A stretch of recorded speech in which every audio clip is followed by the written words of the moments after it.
বিএনপির যুগ্ম মহাসচিব রুহুল কবির রিজভী মন্তব্য করেছেন, আইনগতভাবে অন্তর্বর্তীকালীন সরকারের কোনো ভিত্তি না থাকলেও সমস্ত গণতন্ত্রকামী মানুষ তাদের সমর্থন দিয়েছে। তাই আওয়ামী লীগ কিভাবে রাজনীতি করবে সেই দায়িত্ব অন্তর্বর্তী সরকারের। বুধবার দুপুরে মানিকগঞ্জ সদর উপজেলার চারুশিল্পী মানবেন্দ্র ঘোষের দুষ্কৃতিকারীদের আগুনে পুড়িয়ে দেয়া ঘর পরিদর্শন শেষে তিনি এসব মন্তব্য করেন। তিনি বলেন, আওয়ামী দস্যুরা ঘাপটি মেরে আছে। অনেকেই বিদেশে পালিয়ে গেলেও নৈরাজ্যকারীরা কাদের প্রশ্রয়ে নৈরাজ্য চালাচ্ছে তা প্রশাসনকে খুঁজে বের করতে হবে।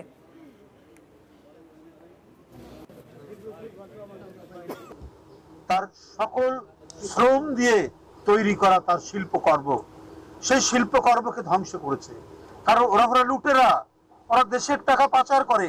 ওদের কাছে শিল্পের কি দাম, ওদের কাছে সংস্কৃতির কি দাম, ওদের কাছে সাহিত্যের কি দাম, ওদের কাছে কিছুই দাম নাই। বান্ডেল থাকলে প্রতি সেনমানিতে টাকা বাঁচবে।